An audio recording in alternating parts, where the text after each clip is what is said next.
एक छोटे से गांव के कोने में बनी एक टूटी फूटी झोपड़ी, जहां दो अनाथ भाई बहन थुंग थुंग और गौरी अपनी किस्मत से लड़ रहे थे। कई साल पहले एक भयानक हादसे में उनके माँ बाप की मौत हो गई थी और उसी हादसे में थुंग थुंग भी अपने दोनों हाथ खो चुका था। और तब से घर का चूल्हा जलाने और जिंदा रहने के लिए उसकी छोटी बहन गौरी सुबह से शाम तक दूसरों के घरों में जाकर बर्तन मांजती थी, ताकि उसका भाई कभी भूखा न सोए। लेकिन थुंग थुंग से अपनी बहन की तकलीफ देखी नहीं जाती थी, इसलिए वह अक्सर गांव के मंदिर में जाकर भगवान के सामने बैठ जाता था। लेकिन हर साल जब रक्षाबंधन का दिन आता तो गांव के बच्चे थुंग थुंग को देखकर उसे चिढ़ाने लगते। अरे बिना हाथ वाले, तेरे तो हाथ ही नहीं है, तेरी बहन राखी कहाँ बांधेगी? सुनते ही थुंग थुंग चुपचाप अकेले में जाकर रोता। पर गौरी हर साल रक्षाबंधन के दिन थुंग थुंग के गले में एक लाल धागा बांध देती और कहती, हमेशा मेरे साथ रहना भाई, मेरे लिए तेरा होना ही सबसे बड़ी ताकत है। लेकिन एक साल रक्षाबंधन से एक रात पहले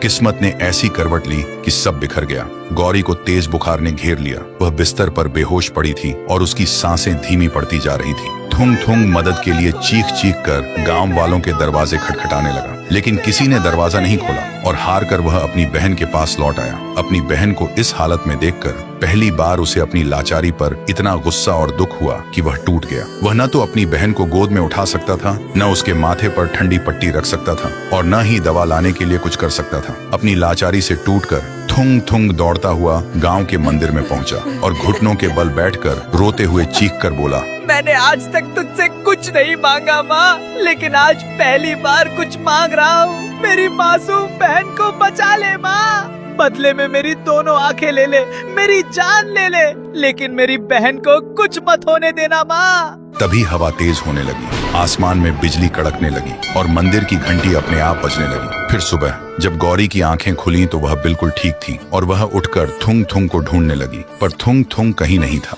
गौरी घबरा गई और उसे ढूंढते ढूंढते जब मंदिर के पास पहुंची तो देखा वहां लोगों की भीड़ लगी थी। गौरी को कुछ समझ नहीं आया और वह भीड़ को चीरते हुए अंदर गई और जो देखा उसकी आंखों में आंसू आ गए। थुंग थुंग बेहोश पड़ा था और उसके दोनों हाथ बिल्कुल ठीक थे, लेकिन थुंग थुंग को जब होश आया तो वह अपने हाथों को देखकर हैरान था। उसे समझ नहीं आ रहा था ये चमत्कार कैसे हुआ, लेकिन गौरी को समझ आ गया था ये कुलदेवी माँ का चमत्कार है। तभी भीड़ में से एक बच्चा राखी की थाली लेकर थुंग थुंग के पास आया और बोला, थुंग थुंग भैया, आज तो आपकी बहन आपको राखी बांधेगी ना? यह सुनते ही थुंग थुंग की आंखों में आंसू आ गए। फिर पहली बार सबके सामने गौरी ने अपने भाई को राखी बांधी और अपने भाई का हाथ पकड़कर पूरे गांव में घूमने लगी। तो दोस्तों, राखी सिर्फ एक धागा नहीं बल्कि एक ऐसा रिश्ता है जो मुश्किल वक्त में भी साथ नहीं छोड़ता। वीडियो अच्छा लगा हो तो एक लाइक जरूर करना।